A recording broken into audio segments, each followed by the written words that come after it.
Well, early this morning we were in Portugal to see Rangers training, where we can now head to Austria, where the Scottish champions Celtic are holding their pre-season camp, and Mark Benstead is there for us. And I believe, Mark, you have got a special guest.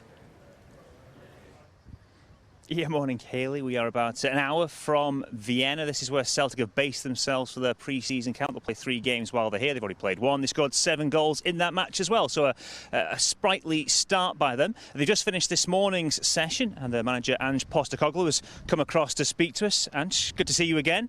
Good to see you back. Just in terms of this pre-season, stark contrast to last season, what does it allow you to do this time around you couldn't do last campaign? Yeah, fair to say, there's a fair bit of change, and I guess from our perspective, we're just a lot more settled. We kind of knew, for a couple of reasons. One is not too many major changes in the squad, and we don't have any qualifiers, so we kind of know when our first game is on, and it just gave us a chance to sort of put everything in place and be well planned. Change to your coaching staff. Harry Kuehl is on board. He's been here this morning working with you. What has he brought to the group, apart from obviously fabulous experience at a 2-time Champions League finalist?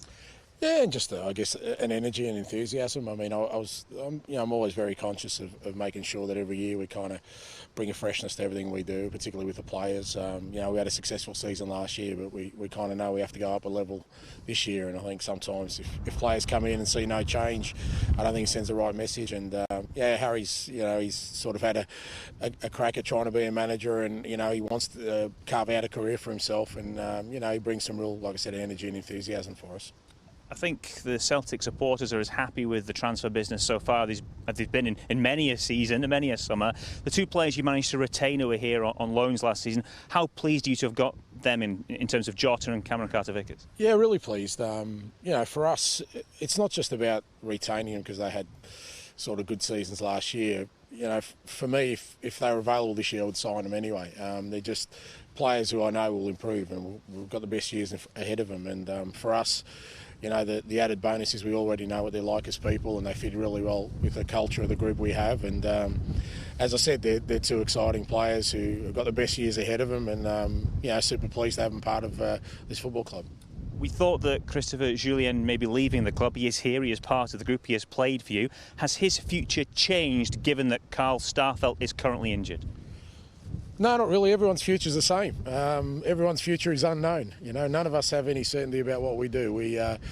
All we can do is, with Chris and the other lads is, as I keep saying to them, they're training with us, and while they're with us, I treat them as one of our players. And if that changes in the future, it changes. But in terms of what we're trying to do and what we're planning for, we're still looking to bring in 2 or 3 players, and there's still a couple of areas, we need to strengthen up, and we'll do that.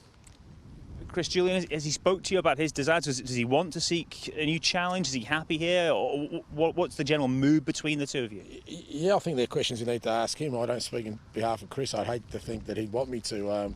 And the mood between me and him is the same as between me and Callum. There's no difference. He's a player of Celtic.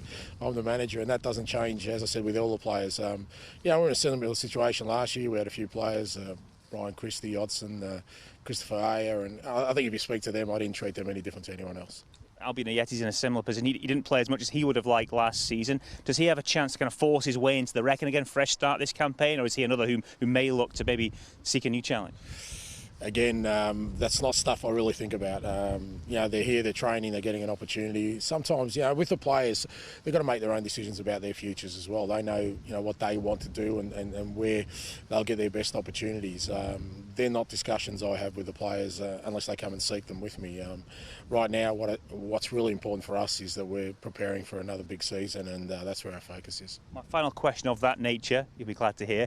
Josip Juranovic, a lot of paper talk around him a few weeks ago, linked with some very, very big clubs. How has his attitude been, and how have you dealt with him? He's made a huge impact, a really smooth transition straight into the team at the minute he signed.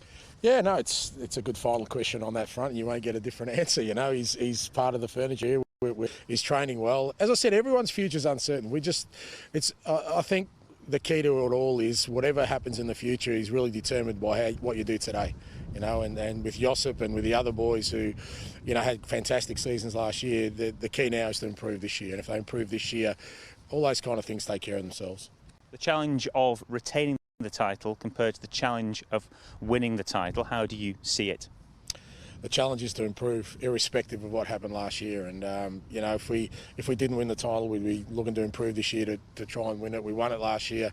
What we need to try and do is improve again. If we do improve, then that gives us a chance to be successful. And yeah, that's what I've said to the players, you know, from day one this year. This is not about repeating last year's success. This is about being a better version of ourselves next year, this coming season, and on all fronts, individually, collectively. And if we improve on last year, as I said, what it does give, it gives us a platform and an opportunity to be successful.